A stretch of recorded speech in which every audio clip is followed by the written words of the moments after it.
Assalamualaikum warahmatullahi wabarakatuh. Nashkurullaha syukran katsira biqiraatil hamdalah ala hidayatihi wa taufiqihi alladhi nahnu na'isu biha wa nusalli wa nusallimu ala Muhammadin ala juhdihi wa bazlihi litablighi syara'i illa hidayatan lana. Bapak Ibu saudara-saudara kaum muslimin yang berbahagia, saya sebagai dosen mengajarkan akidah kepada mahasiswa saya. Cuma mahasiswa saya itu tidak banyak yang beragama Islam. Mahasiswa saya itu banyak yang non muslim.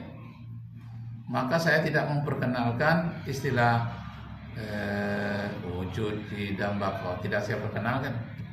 Saya perkenalkan istilah lain yang setara dengan tentang wujud dan baqo itu. Maka saya memperkenalkan hanya enam sifat Allah saja di dalam bahasa Latin atau bahasa Yunani. Kenapa demikian? Karena mereka ini alergi terhadap istilah-istilah Arab. Maka saya pakailah istilah Latin, istilah Barat. Yang pertama saya perkenalkan prima causa. Jadi sifat 20 yang pertama bagi saya mengajarkan itu pertama prima causa. Prima artinya penyebab pertama. Prima artinya yang paling pertama. Causa artinya penyebab pertama. Nah, karena adanya penyebab pertama itulah segala hukum sebab akibat itu terjadi sesuai dengan hukum kausalitas, hukum sebab akibat yang terjadi di alam semesta ini. Nah, jadi kalau persyaratan Tuhan itu adalah dia penyebab pertama, saya tanyakan kepada mahasiswa saya, bisa atau tidak dipahami ini? Persyaratan untuk menjadi Tuhan itu adalah dia penyebab pertama dari alam semesta ini tercipta. Maksudnya sebelum alam ini ada, dia sudah ada. Kenapa? Karena dia menjadi penyebab pertama. Nah, sekarang pertanyaan saya, apakah Nabi Isa itu sudah ada sebelum alam semesta ini tercipta? Apakah Nabi Musa itu sudah ada sebelum alam ini tercipta? Apakah Nabi Muhammad sudah ada sebelum alam ini tercipta? Karena persyaratan untuk dipertuhankan segala sesuatu, mau pohon kah, mau batu, mau kompor, mau radio, apapun yang akan dipertuhankan, persyaratannya dia harus sudah ada sebelum alam ini tercipta. Karena dia yang paling pertama yang disebut dengan prima causa. Nah, apa yang akan kita persembah? Yang akan kita sembah? Apakah Siti Maryam, Bunda Maria, apakah dia sudah ada sebelum alam ini tercipta? Apakah itu Firaun? Apakah sudah ada Firaun itu sebelum alam ini tercipta? Nah, persyaratan pertama untuk menjadi Tuhan itu dia harus sudah ada sebelum alam ini tercipta. Nah, kenapa? Karena dialah sebagai penggerak pertama nantinya yang disebut dengan prima causa. Nah, begitu. Tidak ada saya sebut istilah-istilah yang dalam bahasa Arab. Lamalah mereka merenung. Mahasiswa saya itu merenung, oh iya ya.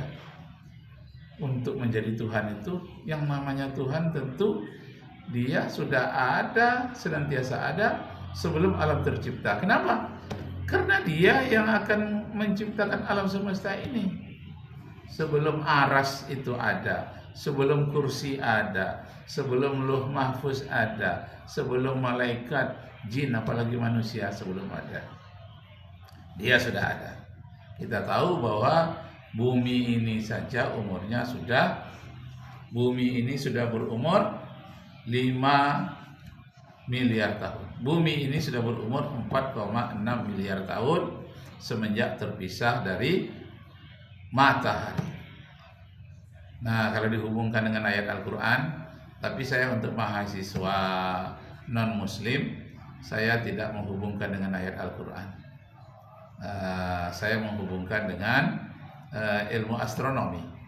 Misalnya 4,6 miliar tahun. Kalau mau dihubungkan dengan ayat Al-Quran, itu adalah surat yang ke-21.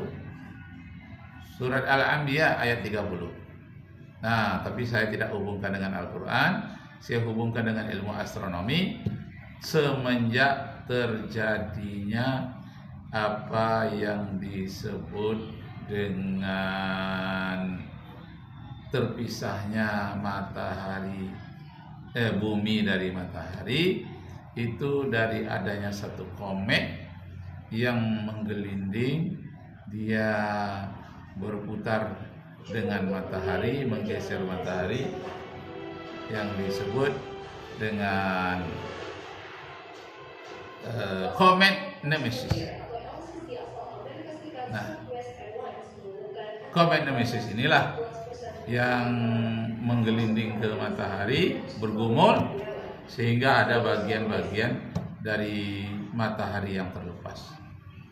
Di antara bagian dari matahari yang terlepas itu, itulah bumi bersama-sama dengan Merkurius, Venus, bumi, Mars, Jupiter, Saturnus, Uranus, Neptunus, Pluto. Nah, dari yang 9 planet yang terpisah dari matahari, itu hanya satu yang diberi air oleh Allah. Taruhlah secara astronomi, gak disebutkan diberikan oleh Allah. Hanya satu yang mengandung air. Taruhlah kebetulan satu yang kebetulan mengandung air, yaitu apa? Bumi. Apa itu bumi? Maka bumi mengandung air sehingga terjadilah kehidupan di bumi. Menurut penelitian, memang di bumi terjadi kehidupan perlahan-lahan dari plankton, kemudian dia menjadi makhluk yang bergerak, karena plankton itu makhluk yang sudah makan dia, tetapi tidak bisa bergerak sendiri. Kemudian dia berevolusi, lama-kelamaan berubah bentuk. Evolusi itu adalah suatu perubahan secara perlahan-lahan menuju ke arah kesempurnaan. Kalau revolusi, perubahan secara cepat. Kalau evolusi, perubahan secara perlahan-lahan. Nah, begitu saya memperkenalkan. Jadi prima causa itulah yang saya perkenalkan yang pertama. Nah, yang kedua, persyaratan menjadi Tuhan itu saya perkenalkan istilahnya apa yang disebut dengan actus purus. Keberadaannya murni. Jadi yang Tuhan itu dia murni. Murni itu bagaimana? Murni itu dulu dia ada, tetap seperti itu. Sekarang dia ada, tetap seperti itu. Setelah alam ini musnah, dia tetap ada. Jadi murni sekali. Dalam bahasa Latinnya disebut dengan actus purus. Actus itu keberadaan, purus itu pure, murni. Keberadaannya murni, dia tidak musnah, dia tetap ada. Itulah persyaratan menjadi Tuhan. Jadi pertanyaannya, kalau Nabi Adam musnah atau tidak, mati atau tidak mati, maka tidak berhak menjadi Tuhan. Kalau Nabi Isa murni atau tidak, mati atau tidak, mati dia. Makan minum atau tidak, dia binasa, dia kalau dibunuh orang, ya mati. Nah, kalau gitu tidak berhak menjadi Tuhan. Nabi Muhammad sakit, dia wafat ketika umur 63 tahun, maka tidak berhak juga menjadi Tuhan. Nah, jadi kajiannya sifat 20 bagian dari hak asasi Tuhan. Ini jangan digugat. Hak asasi manusia banyak digugat orang, tapi mungkin ada orang-orang komunis dia menggugat juga hak asasi Tuhan. Ya Allah, hak asasi Allah. Kalau di dalam bahasa Arabnya haqqullah, hak Allah itu sifat 20. Sedangkan hak asasi manusia disebut dengan haqqul adam. Jadi ada haqqullah dan ada haqqul adam. Nah, Bapak Ibu serta saudara-saudara sekalian, itu dua yang saya sampaikan. Nah, kalau dikaji secara Islam, itu dua sifat itu saja sangat panjang uraiannya, yakni sifat wujud dan qidam. Nah, baru wujud dan qidam itu sudah maka 3 kali pertemuan. Nah, sekarang kita hubungkan dengan pelajaran agama Islam. Di pesantren-pesantren belajar kepada kitab, tidak hanya memakai akal, ilmu astronomi, tapi yang lebih penting lagi memakai nas, Al-Quranul Karim. Inna fi khalqis samawati wal ard wa ikhtilafil laili wan nahar la ayatin li ulil albab. Sesungguhnya pada penciptaan langit dan bumi, silih bergantinya malam dan siang, merupakan tanda-tanda kekuasaan Allah bagi orang-orang yang punya otak, bagi orang yang berpikir. Surat Ali Imran ayat 190. Nah, kalau kajian-kajian di dalam kitab-kitab di pesantren, terutama kitab kuning, ini lebih mendalam lagi. Tadi itu baru datar-datar secara umum. Kalau yang lebih mendalam lagi, nah bisa kita mulai dari yang bahasa yang paling rendah di kita. Ya gitu ya Bang Lupa catat ya. Kesimpulannya seperti itu ya. Seperti yang kemarin waktu antum bertemu dengan ABS TV ya. Dia kan mengatakan Hanabi mengatakan salah, tapi tetap kekeh mengatakan Allah ada tangan. Nah itu kan jadi disebutnya Allah ada tangan. Itu kajian belakangan ini memahami sifat Allah yang tidak serupa dengan makhluk. Itu kajiannya dengan sifat, kalau di dalam bahasa Latinnya itu distinct. Distinct itu tidak ada serupa dengan apapun. Apapun kita sebut berbeda dari itu. Sebut manusia berbeda dari itu. Disebut malaikat berbeda dari itu. Distinct berbeda. Nah, berbeda itu di dalam bahasa Arab disebut dengan mukhalafatu, berbeda dengan apapun. Nah, kita dengarkan sedikit. Sudah menyimpang dari dasar-dasar yang sudah dibacakan tadi. Apalagi kesimpulannya seperti ini.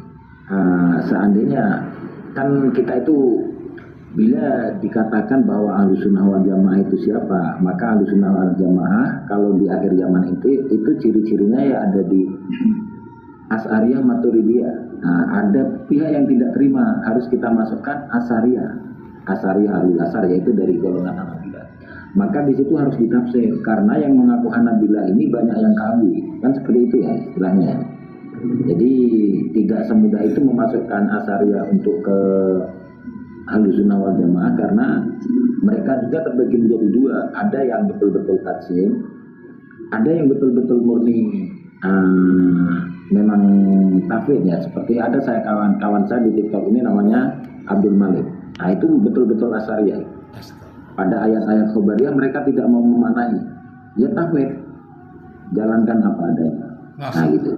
Untuk tadi Bang Faras ya, apakah sama Asy'ari dengan Hanabilah? Bisa dikatakan sama karena demikianlah perbincangan sepintas lalu dalam kajian-kajian kitab kuning yang mempelajari tentang Hanabilah, yakni orang-orang pengikut Imam Hambali.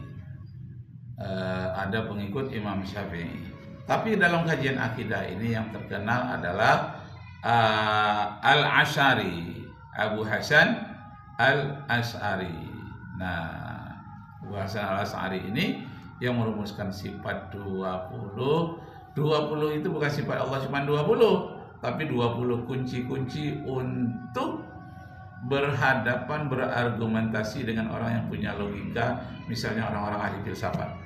Jadi munculnya sifat 20 ini untuk menyerang pendapat orang ahli filsafat. Kenapa? Karena filsafat itu hampir sama dengan Ibnu Taimiyah mengatakan alam ini kekal. Jadi ada dua yang kekal. Allah kekal, alam ini kekal. Allah itu tidak berawal, menurut Ibnu Taimiyah alam ini juga tidak berawal. Nah, disinilah masalahnya. Wassalamualaikum warahmatullahi wabarakatuh.